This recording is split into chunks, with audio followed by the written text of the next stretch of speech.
Sejam bem-vindos a essa nossa aula especial sobre a vida de São Tomás Moro.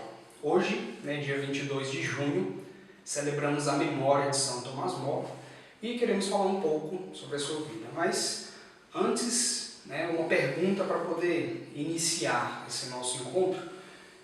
Por que a devoção a São Tomás Moro ela é importante? Nós sabemos que de fato ele é um homem com uma vida extraordinária, mas o que é que tem na vida desse homem que faz com que essa devoção até hoje seja tão significativa? Veja bem, Jeová, São Tomás Moro é um santo muito pouco conhecido no Brasil. É um homem praticamente desconhecido do nosso grande público católico. Eu sei de uma paróquia na cidade de São Paulo, uma única paróquia dedicada a São Tomás Moro. Veja que em todo o Brasil, o maior país católico do mundo, Tomás Moro tem apenas uma paróquia que lhe é dedicada como padroeiro. E por que a devoção a esse santo pouco conhecido é tão importante? Porque ele é um santo que nos desafia. Ele é um santo atemporal. Os motivos que o levaram à santidade são motivos que, apesar de terem acontecido no contexto do século XVI, do início do século XVI, são motivos que nos desafiam todos os dias, que é a nossa fidelidade absoluta a Deus e à Igreja. Tomás Moro foi martirizado porque preferiu viver apenas de acordo com a lei da Igreja. Preferiu viver a verdade do Evangelho, e no momento em que lhe foi colocada a opção de negar a Igreja ou de negar um sacramento, que era o sacramento do matrimônio, negar a validade da indissolubilidade do sacramento do matrimônio, ele preferiu morrer, porque na sua concepção, viver uma vida fora ou em contradição, contrária às leis da Igreja, seria uma vida que não merecia ser vivida. Então, é nisso que ele é atual. Ele é atual porque ele coloca os limites da nossa fidelidade ao poder público, ao Estado, e a nossa fidelidade à Igreja e a Deus. Quando o Estado, quando a sociedade, quando o poder político se coloca em contraposição aos valores da Igreja Católica, a quem devemos obedecer? Qual deve ser a nossa escolha? Tomás Moro fez a escolha de obedecer à Igreja e por isso ele foi martirizado. Então esse desafio não é um desafio do século XVI, esse desafio é um desafio do século XVII, XVIII, XIX e do século XXI. Então, por isso a devoção a Tomás Moro é uma devoção importante. É preciso conhecer a vida desse santo, é preciso conhecer os seus valores, é preciso conhecer a sua coragem. Então, eu espero que esse nosso bate-papo sirva para despertar as pessoas a pensar e a conhecer mais a vida deste homem. E com isso renovar a sua profissão de fé. Não é? Quando dissemos no domingo da igreja, creio na Santa Igreja Católica. Tomás Moro não só disse isso, ele viveu essa parte do credo. Eu creio na Santa Igreja Católica. E quando lhe foi colocada a possibilidade de negar essa igreja, ele preferiu morrer para viver esse credo na eternidade. E falando em igreja, conversávamos mais cedo sobre uma frase dita pelo padre conhecido nosso, o padre François, que ele falava que a posição de São Tomás Moro é uma espécie de prefiguração daquilo que a igreja espera de nós como leigos, de fato. Então aquela postura de participar, aquela postura de silenciosamente mostrar também um certo descontentamento com as coisas. Então é a postura que a igreja espera de cada um de nós. Exato. Então ele seria assim, como posso dizer, o leigo por excelência na igreja, Como é que foi a vida desse homem? É interessante você falar disso porque, apesar dele viver no século XVI, a sua vida adulta se dá no século XVI, ele é, no século XVI, o que deve ser o leigo no século XXI. Ele é o leigo que o Concílio Vaticano II pensou. Ou seja, aquele homem casado, fiel ao seu trabalho, fiel ao seu estado de casado, de trabalhador, de pai de família, de amigo dos seus amigos, de homem católico, de leigo católico, fiel à igreja, né? Um grande estudioso da doutrina da igreja, Profunda vida de oração. uma profunda vida de oração e um homem, de certa forma, eu não vou dizer obcecado, melhor dizendo, apaixonado por exercícios espirituais, né? Um homem de uma grande espiritualidade, não necessariamente uma espiritualidade mística, não se tem notícia de algo desse tipo, mas uma espiritualidade calcada na fé, na certeza daquilo que a igreja lhe ensina como verdade e que deve ser acolhida pelo fiel católico. Ele defende um certo protagonismo leigo no século XVI para os homens da igreja, os leigos da igreja, mas numa profunda relação de humildade e de submissão ao clero, né, aos padres, ao bispo de Roma, não é? Não é uma visão clericalista do leigo, mas uma visão do leigo que contribui eficazmente para a igreja. Bom, agora Thomas More como pessoa. Ele é um homem do século XVI, um homem do Renascimento. Thomas More é um homem do Renascimento.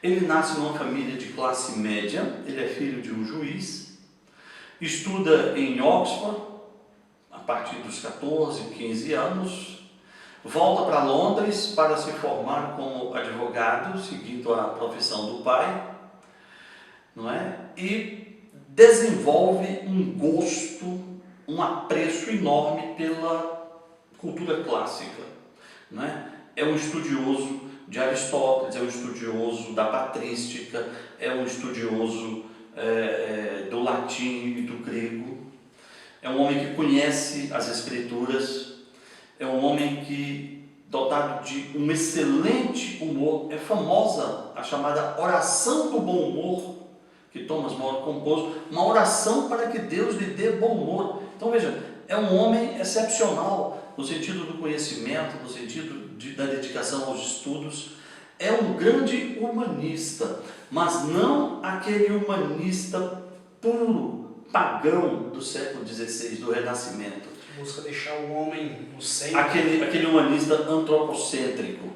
Ele é um humanista segundo a tradição e o magistério da igreja.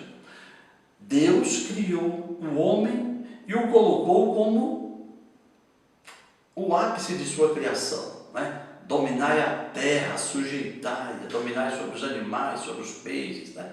Aquela visão do Gênesis, do homem como a primícia da criação de Deus, mas sobretudo o homem criado e que vive para Deus, criado por Deus e para Deus. Então era esse humanismo, o humanismo de Thomas More.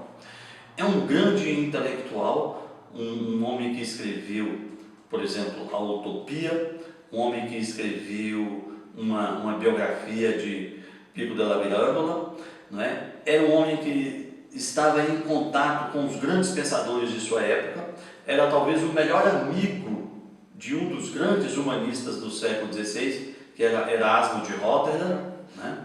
Lembrando que a grande obra, a obra magna de Erasmo, o Elogio à Loucura, é dedicado a Thomas More, né? Dada a relação de amizade entre os dois.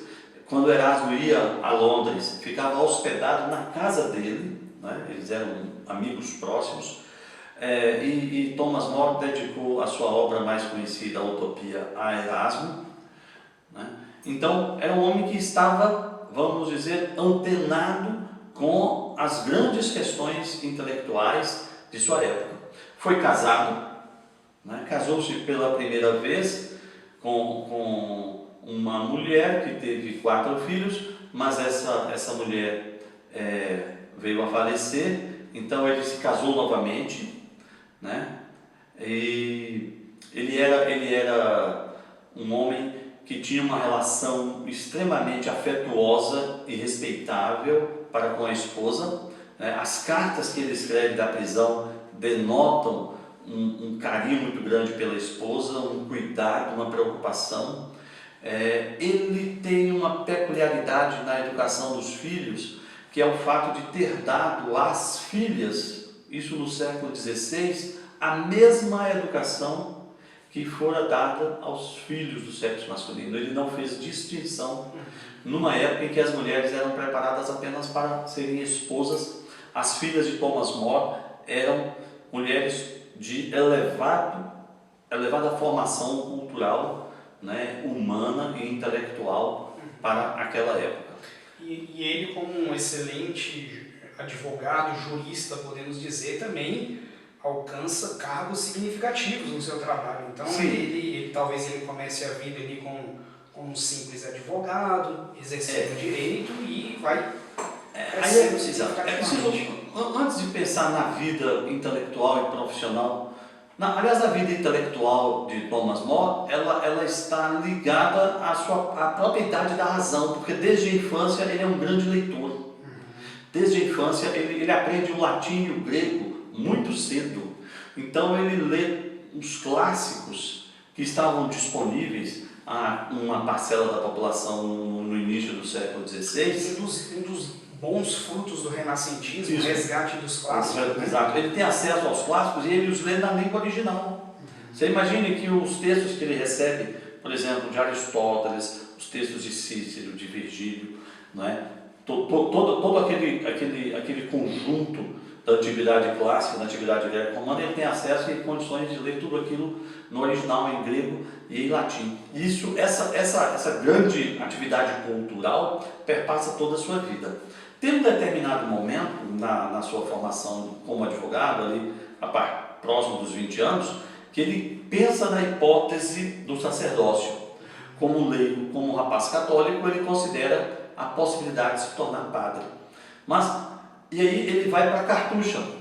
Ele se junta aos monges cartuchos em Londres, não como monge, nem como noviço, não é? mas como hóspede, não é? Que é uma tradição dos monastérios, a prática da hospedaria. E ele passa alguns anos convivendo com os monges, com os seus exercícios espirituais, com a sua liturgia, com o seu canto gregoriano, com as suas missas, né? E sobretudo exercícios espirituais. Isso passa a fazer uma parte constante da vida dele. Então, Thomas More é um homem extremamente culto e extremamente católico, com uma formação clássica e uma formação teológica católica extremamente sólida. E ele consegue comungar essas duas vertentes da vida, né? O seu humanismo clássico e a sua formação católica em perfeita harmonia, né? Então, quando ele decide que a sua condição não deve ser a de um padre, né, aí ele parte para a advocacia, né, advoga durante alguns anos em Londres, e nós não temos um dado específico, mas tem um determinado momento de sua vida que ele começa a atuar como embaixador, não é? Como embaixador a determinados reinos, resolvendo determinadas questões do governo inglês, né? E a partir daí ele começa a crescer na hierarquia do serviço público do rei Henrique VIII, né? E isso vai levá-lo ao cargo máximo de Lord Chancellor, né?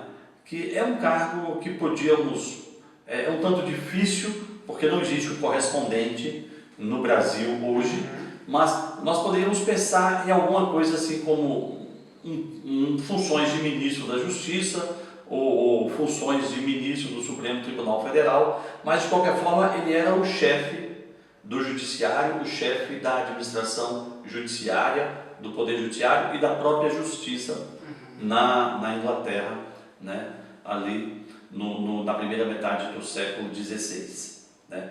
e é um homem muito benquisto pelo rei Henrique VIII. Essa é uma questão curiosa, porque esse rei que vai condená-lo à decapitação, à morte, é um de seus grandes admiradores. Né? Henrique VIII é uma figura muito conturbada. De fato, né? Conhecemos um pouco da história dele, da grande problemática que ele traz em relação ao seu casamento e do tanto que isso acaba afetando fortemente a vida de São Tomás More. Né? Talvez comece aí, né, nas suas primeiras discussões, o seu martírio, no primeiro momento silencioso, depois de uma maneira mais concreta dando a própria vida, mas assim, quem é, no fim das contas, Henrique VIII? Né? Que personagem é esse? Que vida que esse senhor, esse monarca levava? No início da condição dele, da vida dele como rei, ele vai muito bem em relação à igreja. A Inglaterra é um estado confessional, ele tem uma relação boa com a igreja. Ele, de certa forma, quando começam os murmúrios de Lutero na Alemanha, ele se opõe, né? De certa forma, ele não queria aquele movimento.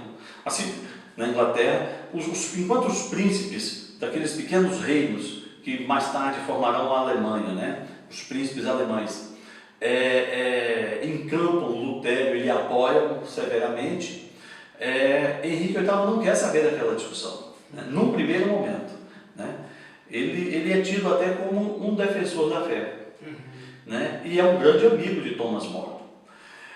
No entanto, Henrique VIII tem um outro problema. Henrique VIII tem uma condição moral conturbada, porque ele é um homem que tem muitas amantes, né? E a sua esposa é a Catarina de Aragão. Veja que até o seu casamento é um casamento católico.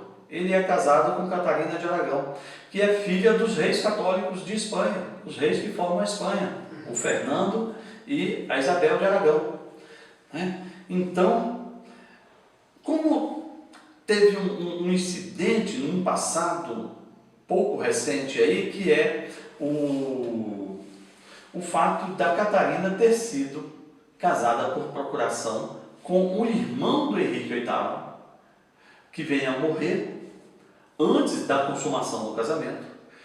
E o Henrique VIII, depois de que começa a ter um relacionamento com a sua amante Ana Bolena, ele começa a pensar na possibilidade de um divórcio para ficar com a sua amante. E a falta de motivos, ele começa a pensar, talvez instruído por alguém, ele começa a pensar na anulação do seu casamento, com esse incidente de um casamento não consumado da Catarina com o seu irmão. Então, talvez tentando arrumar uma desculpa para o futuro divórcio, quando na verdade o que ele quer é apenas ficar com a amante. Bom, vamos dar uma pausa aqui, né, nessa primeira parte e daremos continuidade na sequência, pegando exatamente esse trecho da vida de Henrique VIII e vendo quais foram os agravantes posteriores. Aí. Muito obrigado.